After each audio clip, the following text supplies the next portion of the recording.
My name is Bradley Hutchinson, and 3 months ago I was a 34-year-old security guard making $18 an hour at a downtown Los Angeles office building. My ex-wife Natalie had taken everything. The Malibu house her father bought us, custody of our twin boys Mason and Tyler, and even my dignity. The night that changed everything started like any other shift, until an elderly man collapsed right in front of my desk, grabbed my uniform with surprising strength, and gasped words that would flip my entire world upside down. Let me paint you the exact picture of where I was that October night. The Meridian Tower stands 40 stories tall on South Hope Street, all glass and steel reaching toward the LA sky. I sat behind a curved security desk in the lobby, watching 16 monitor screens show empty hallways and parking garages. The fluorescent lights hummed that particular frequency that gives you a headache after 8 hours. My polyester uniform shirt was too tight around the shoulders and too loose around the waist. The badge reading B. Hutchinson, Security, was scratched from where Mason had played with it during one of our McDonald's dinners. Those dinners were all I had left with my boys. Every Tuesday and Thursday, 4 hours each. Natalie would have her driver drop them off at the McDonald's on Wilshire, always 15 minutes late, always with that smirk that said she knew exactly what she was doing. Mason and Tyler would run to me, their school uniforms still neat and pressed, backpacks bouncing. "Dad!" they'd shout. And for those 4 hours, I could pretend everything was normal. But it wasn't normal. 6 months earlier, I'd been living in a 7-bedroom house overlooking the Pacific, driving a Mercedes that Natalie's father had leased for us, working as an accounts manager at a firm in Century City. Not rich by LA standards, but comfortable. Respectable. Then came the day I found Natalie with her personal trainer, right there in our home gym, the one her daddy had installed for her birthday. The divorce was brutal. Donald Prescott, Natalie's father, owned half the commercial real estate in Orange County. He had lawyers who had lawyers. They painted me as unstable, controlling, emotionally abusive. Every text message where I'd asked Natalie where she was became evidence of my possessive behavior. Every argument about her spending became financial abuse. The judge, who happened to be a golf buddy of Donald's, bought every word. "You'll die alone and broke, just like your pathetic father did," Natalie had said after the final hearing, loud enough for everyone in the courthouse hallway to hear. "The boys will forget you ever existed. Give them 6 months and they won't even remember your name." My father had died 12 years ago in a car accident on the 405, coming home from his mechanic shop in Inglewood. My mother had passed even earlier, when I was 12, cancer taking her before she ever got to see me graduate high school. They were good people, honest people, but Natalie was right about one thing. They died with nothing to their names except debt and old photographs. So there I sat that October night. October 15th, to be exact, 2:47 a.m. according to the digital clock on my desk. I was calculating how many extra shifts I'd need to cover November rent when the lobby doors swung open. Not the slow push of a late-night worker or a drunk person looking for a bathroom, but a violent swing, like someone throwing their whole weight against them. An elderly man stumbled through, and even from 30 feet away, I could see something was very wrong. His suit was expensive. I'd learned to recognize quality fabric from my accounts manager days when I'd pretended to belong in rooms with men like him. Italian wool, probably $5,000 at least. His silver hair was perfectly styled despite his distress, and his shoes clicked against the marble floor with that specific sound of handmade leather soles. "Help," he wheezed, and the word carried across the empty lobby like a shot. "Please." I knocked over my coffee running to him, the brown liquid spreading across the incident report I'd been filling out. The man was already falling by the time I reached him, his legs giving out like someone had cut his strings. I caught him under the arms, surprised by how light he was, how fragile his expensive suit made him feel. His face was gray, that specific shade I'd seen once before when my father's friend had a heart attack at a barbecue. But his eyes, bright blue and sharp as glass, locked onto my face with an intensity that made me forget, just for a second, that he was dying in my arms. The Meridian Tower became my whole world after the divorce. 8 hours a night, 5 nights a week, sitting in that lobby watching life happen on security monitors while mine stood still. The building housed law firms, accounting offices, and tech startups. The kind of places where I might have worked if Donald Prescott hadn't made sure my name was mud in every corporate directory in Los Angeles. My studio apartment in Koreatown was a 20-minute drive from the tower, 3rd floor of a building that always smelled like kimchi and cigarette smoke. 400 square feet that cost me $1,400 a month. The Murphy bed squeaked when you pulled it down. The air conditioner worked every other day. The couple next door fought in Korean at exactly 3 p.m. when I was trying to sleep before my shifts. But it was mine. Or at least it would be after another 63 rent payments. I'd furnished it with things from Craigslist and garage sales. A coffee table with a wobbly leg that I'd fixed with a stack of folded napkins from McDonald's. A television from 2015 that only got local channels. A microwave that took 4 minutes to heat a cup of coffee. The only new thing in the apartment was a frame holding a photo of Mason and Tyler from last Christmas, back when I still lived in the house. Back when they still called me Dad without Natalie correcting them to say, "your father." The security job paid $8 an hour, $27 for overtime, which I took every chance I could get. After taxes and child support, yes, somehow I still owed child support despite Natalie sitting on her father's fortune. I cleared about $2,200 a month. Rent took $1,400. Gas and insurance for my 2008 Honda Civic took another $300. Food was whatever I could manage with the rest. I'd learned 17 different ways to prepare ramen noodles. I'd learned which grocery stores marked down their meat at exactly 7 p.m. I'd learned that pride tastes worse than generic peanut butter. Before everything fell apart, I'd worked at Brennan Financial Services in Century City. Accounts manager sounds impressive until you realize it meant I handled spreadsheets for guys who handled spreadsheets for guys who actually made decisions. Still, it paid $75,000 a year. I had health insurance, a 401k, and business cards with raised lettering. I wore suits from Nordstrom Rack and felt like I was somebody heading somewhere. Then came the divorce, and Donald Prescott made sure that somewhere was nowhere. 3 phone calls from his lawyers, and I was labeled a liability at Brennan. A week later, they found a reason to let me go. Downsizing, they said, though they hired my replacement before I'd even cleaned out my desk. Every job interview after that ended the same way. Enthusiasm until they ran my background check. Then, suddenly, the position was filled, or they'd decided to go in a different direction. The security job was the only place that didn't care about Donald Prescott's reach. Metro Security Services needed bodies in chairs, watching monitors, checking badges. They didn't care that I'd been blacklisted from corporate America.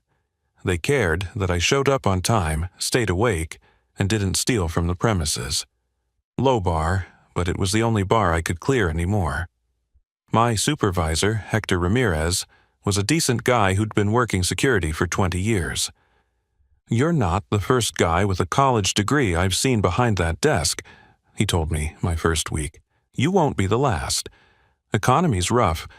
Do your job, don't cause problems, and maybe something better comes along." But nothing better was coming along. I'd sent out 200 resumes in 6 months. I'd applied to everything from bank teller to warehouse supervisor. Either Donald's influence reached everywhere, or starting over at 34 with a ruined reputation was exactly as impossible as it felt.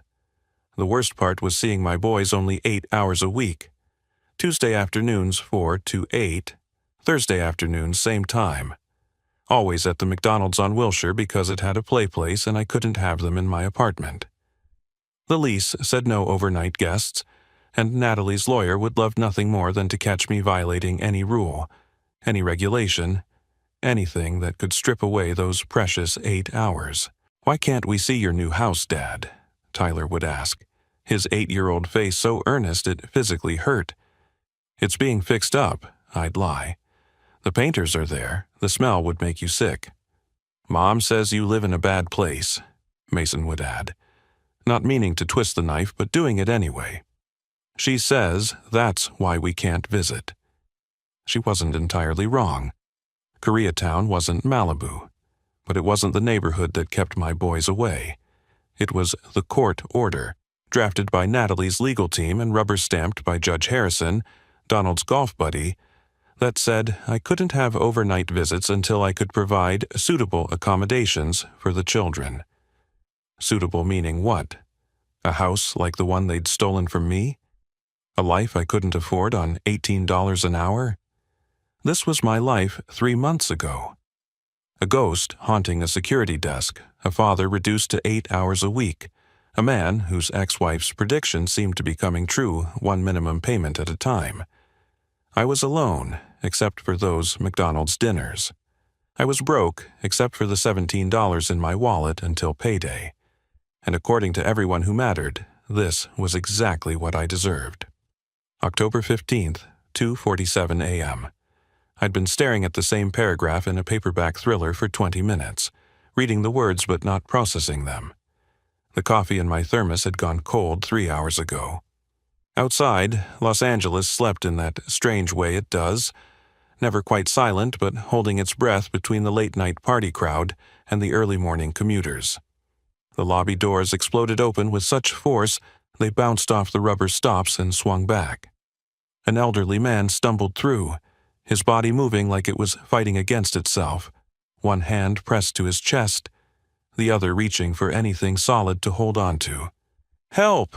he wheezed, and the word carried across the marble floor like a scream. "Please!" I knocked over my coffee running to him, the brown liquid spreading across the incident report I'd been filling out about a false fire alarm on the 7th floor. The man was already falling by the time I reached him, his legs folding underneath him.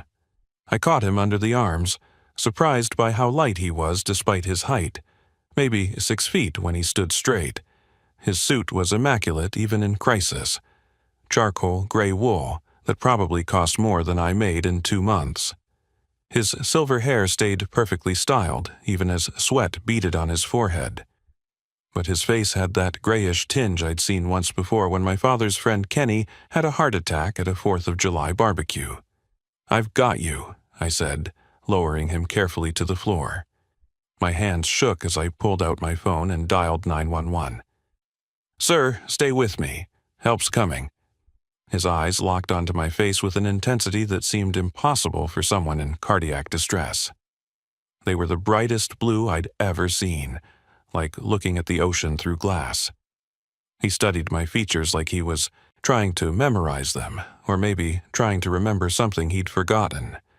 "What's your name, sir?" I asked, trying to keep him conscious while the phone rang. "Can you tell me your name?" "Theodore," he gasped, his manicured fingers gripping my polyester sleeve. "Theodore Ashford." "Okay, Theodore, I'm Bradley. Help is coming. Just keep breathing for me." The 911 operator came on the line, and I rattled off the address, the symptoms, everything I could see. Theodore's breathing was shallow but steady. His pulse raced under my fingers when I checked his wrist. But his eyes never left my face, and there was something in his expression beyond the fear of dying, recognition, maybe, or shock, or both. "My God," he whispered, and for a moment his voice was clear, cutting through the pain. "You look exactly like her." "Like who?" I asked, but he was struggling to speak again. "What's your name, son? Your full name?" "Bradley Hutchinson," I said, confused why this mattered when he should be saving his breath. "Your mother," he gasped, his grip tightening on my sleeve with surprising strength. "What was her maiden name?" The question was so unexpected I almost didn't answer. "Mills, Dorothy Mills. But she went by Dorothy Roberts after marrying my dad. Why are you asking me this?" Tears appeared in Theodore's eyes, rolling down his temples as he lay on the cold marble. His mouth opened and closed like he was trying to force out words that wouldn't come. Finally, he managed to speak, each word a massive effort. "Dorothy Mills was my daughter," he said. and the words hit me like a physical blow. I lost her 22 years ago, and I've been searching for her family ever since. That's impossible, I said, my mind reeling. My mother's parents died before I was born. She told me they died in a car accident. No, Theodore whispered urgently, his eyes wide with desperation. I'm alive. I'm here. Bradley, I'm your... The paramedics burst through the doors, their equipment clattering against the marble. Two of them, moving with practiced efficiency, pulled Theodore away from me and onto a gurney. One of them, a young woman with her hair in a tight bun, started calling out vital signs while the other prepared an IV. "Wait," I shouted as they started wheeling him toward the door. "What were you trying to say, Theodore?" But he'd lost consciousness, his head rolling to the side as they pushed the gurney. The female paramedic looked back at me. "You know him?" "No, he just came in like this." "Where are you taking him?" "Cedar Sinai. Are you family?"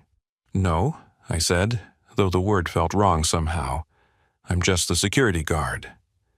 They disappeared through the doors, leaving me standing in the lobby with Theodore's words echoing in my head.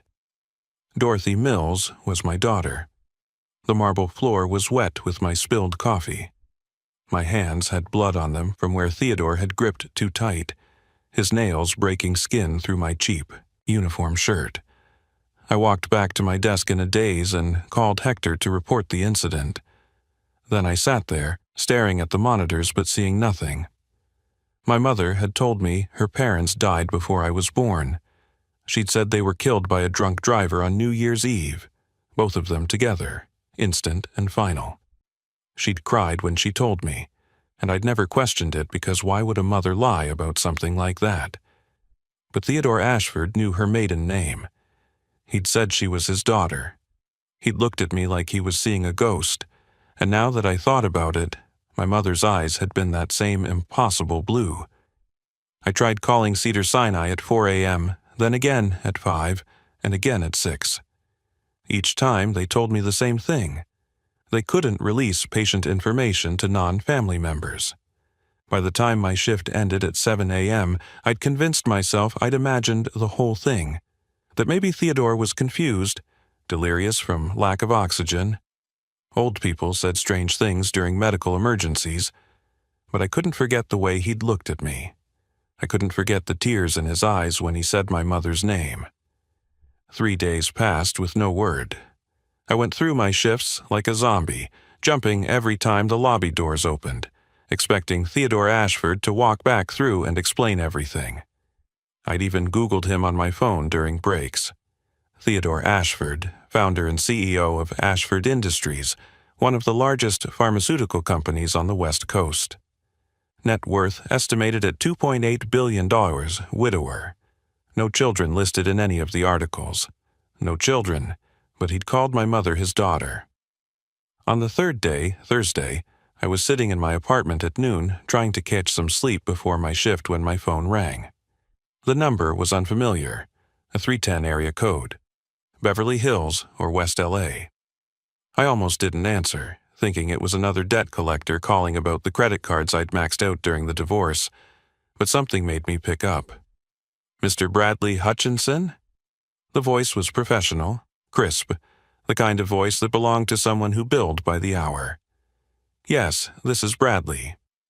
My name is Lawrence Whitmore, senior partner at Whitmore, Ashford and Associates. I represent Mr. Theodore Ashford. He's asked me to contact you urgently. Can you come to my office this afternoon?" My heart started racing. Is he okay? Is Theodore all right? "He's stable, Mr. Hutchinson, but time is critical. Please, can you be at my office by 2 p.m.? 2575 Wilshire Boulevard, Suite 1200.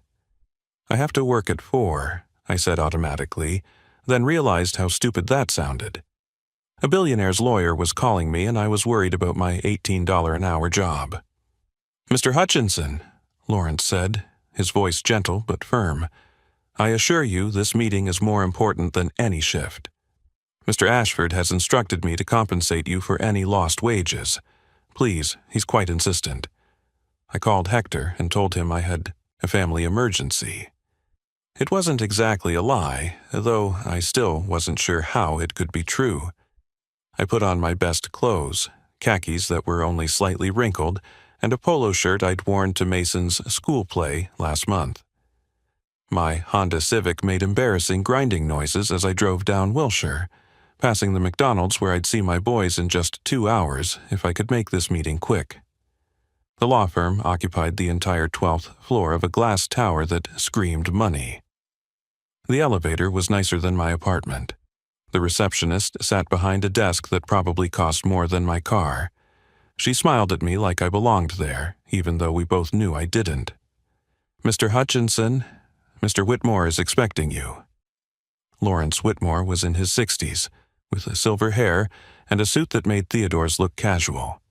His office was all dark wood and leather, with a view of the Hollywood Hills that made you understand why lawyers could charge $1,000 an hour. He stood when I entered, shaking my hand with both of his, a gesture that seemed genuinely warm. "Mr. Hutchinson, please sit. Can I get you anything? Water? Coffee?" "Just answers," I said, surprising myself with my directness. "Is Theodore Ashford really my grandfather?" Lawrence sat back in his chair and opened a leather folder on his desk. "Yes, Mr. Hutchinson, he is." The room seemed to tilt. I gripped the arms of the chair to steady myself. "My mother told me her parents were dead, died in a car accident before I was born." "Your mother told you what she needed to protect you," Lawrence said, sliding a photograph across the desk. It was old, maybe from the early 1980s, showing a young woman in a graduation gown standing next to a stern-looking man in a business suit. The woman was my mother, maybe 21 or 22, her smile bright but her eyes sad.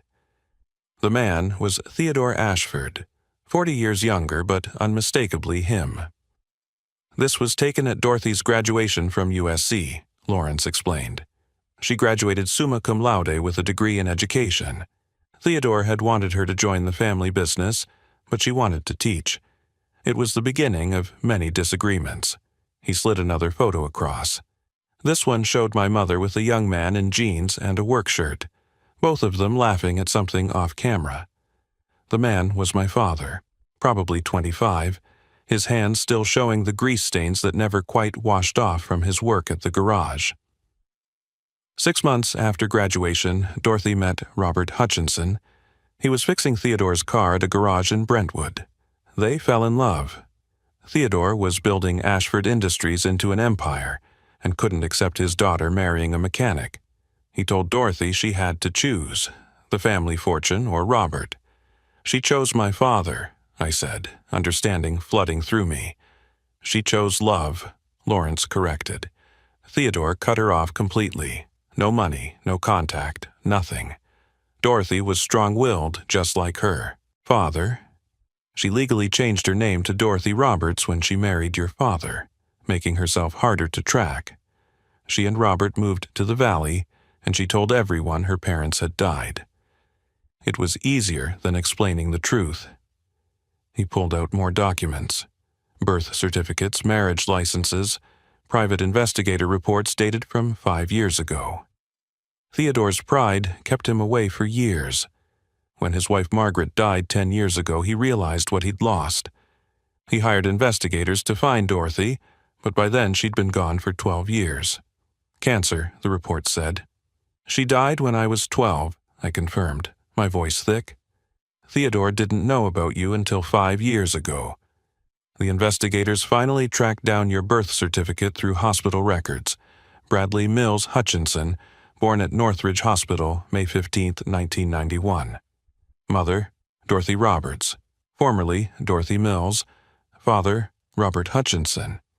Lawrence leaned forward, his expression serious.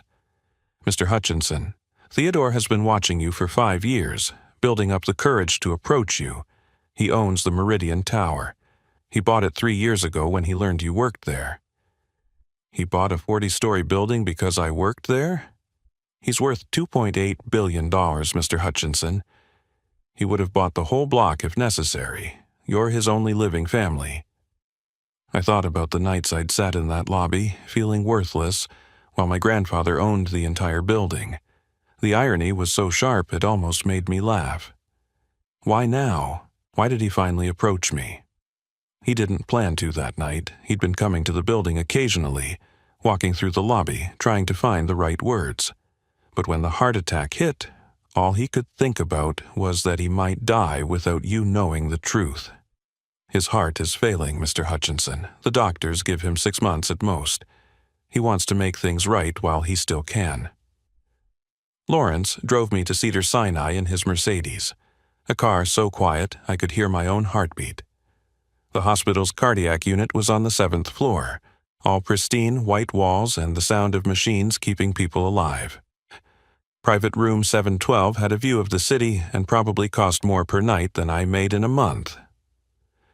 Theodore lay propped up in bed, looking smaller than he had that night in the lobby, but his eyes were alert, sharp, alive with something that looked like hope. When I walked in, those blue eyes filled with tears immediately. "You have her eyes," he whispered. "Dorothy's eyes, the same shape, the same way they narrow when you're thinking." I sat in the chair next to his bed, not sure what to say to this stranger who claimed to be my grandfather, this billionaire who'd bought a building just to be near me. The silence stretched between us until Theodore reached for a leather album on his bedside table, his hands shaking slightly. "I brought this from home," he said, opening it to reveal dozens of photographs. "Your mother at 5, learning to ride a bike in our garden in Bel Air. At 16, winning the state science fair with a project on renewable energy. At 18, giving the valedictorian speech at her high school graduation." Each photo showed a girl, then a young woman, who looked so much like the mother I remembered that it took my breath away. But these weren't the casual snapshots I had from my childhood. These were professional portraits, vacation photos from places I'd only seen in magazines, images of a life of privilege I never knew my mother had lived. "She gave all of this up for my father?" I asked, running my finger over a photo of her standing in front of the Eiffel Tower. "She gave it up for love," Theodore said, his voice stronger now, and I was too proud, too stubborn to see that Robert made her happier than all my money ever could. By the time I understood that, it was too late. She was gone, and I didn't even know where to find her grave. "Woodland Hills Cemetery," I said quietly. "Section 4, Row E. I go there on her birthday every year." Theodore wrote it down with shaking hands, like it was the most important information he'd ever received. Then he looked at me directly, those blue eyes so familiar now that I recognized them from the mirror. "Bradley, I need to tell you something, and I need you to believe me. I own Ashford Industries. It's worth $2.8 billion. I have homes in Bel Air, Aspen, and Martha's Vineyard. I have a private jet, a yacht, and an art collection worth more than most museums. And all of it, every single penny, means nothing compared to the family I threw away." He reached for another document on his bedside table, his lawyer's letterhead visible at the top. "This is my will, updated 3 days ago. Everything goes to you. The company, the properties, the foundation, all of it. You're my only heir, Bradley, my only family." I stared at the document, the numbers so impossible they might as well have been written in another language. "This can't be real. Things like this don't happen to people like me." "People like you?" Theodore's voice grew firm. "You're my grandson, Dorothy's son. You were always meant for more than that security desk, Bradley. Your mother would have wanted you to have everything she walked away from." "But I don't know anything about running a pharmaceutical company," I protested. "I was an accounts manager and not even a good one, according to my ex-wife."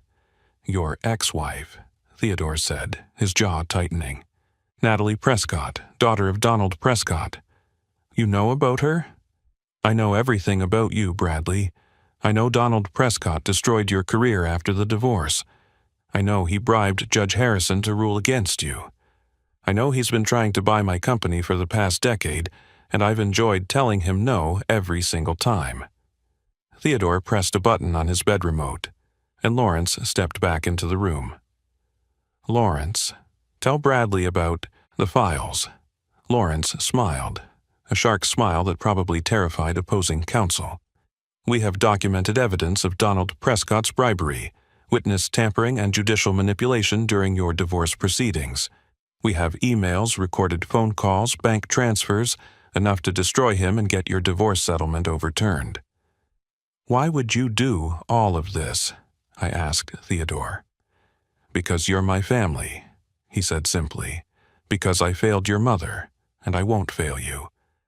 Because those boys, Mason and Tyler, deserve to know their great-grandfather before I die. Because Donald Prescott needs to learn that nobody hurts my family. Theodore took my hand in both of his grip stronger than I expected. I'm dying, Bradley. My heart is failing, and the doctors give me 6 months at best. I can't undo the past. I can't bring back the years I missed with Dorothy, with you, with your father. But I can make sure you never struggle again. I can make sure those boys grow up knowing they come from strength, from success, from a family that might break apart but always finds its way back together. This morning, you were a security guard that Natalie said would die alone and broke, Theodore continued. Tonight, you're the heir to one of the largest pharmaceutical companies in America. Tomorrow, we start the process of getting your boys back full-time. And next week, Donald Prescott learns what happens when he targets an Ashford. I looked at this dying man, this grandfather I'd never known existed, and saw my mother's determination in his eyes. What did Mom call you when she was little? Theodore's composure finally cracked completely. Papa Theo. She called me Papa Theo. Papa Theo, I repeated, testing the words. I want you to meet Mason and Tyler. They have Mom's eyes, too. I would like nothing more, he said, squeezing my hand. We have 6 months, Bradley. Let's make them count. 3 weeks later, I stood in a Beverly Hills law office that smelled like leather and old money. Natalie sat across from me, her perfectly manicured nails tapping against the glass conference table. Her father, Donald, sat beside her, his face already red with rage before the meeting even started. Their lawyer, a man who'd destroyed me in court 6 months ago, now looked like he wanted to be anywhere else in the world. Lawrence Whitmore read from the documents in front of him with the calm precision of someone holding a royal flush. Full joint custody of Mason and Tyler Hutchinson, immediate restoration of all parental rights, elimination of alimony based on dramatically changed financial circumstances, and immediate access to family residential properties for visitation purposes. This is insane, Natalie snapped, her voice shrill. He's a security guard. He lives in a studio apartment in Koreatown. Actually, I said, keeping my voice steady, as of yesterday, I'm the CEO of Ashford Industries. The board voted unanimously after Theodore's recommendation, and I've moved into the Bel Air estate. 12 bedrooms, tennis court, pool. The boys will have plenty of space. Donald Prescott's face went from red to purple. Ashford Industries? Theodore Ashford is your grandfather? The same Theodore Ashford you've been harassing with buyout offers for 10 years? I asked. Yes, that's my grandfather. He sends his regards, by the way. He also wanted me to mention that the FBI will be contacting you about those bribes to Judge Harrison. Apparently, federal prosecutors take judicial corruption very seriously. Natalie's perfectly composed face crumbled. Bradley, wait, we can work this out. The boys need stability. They need their mother. They need both their parents, I corrected.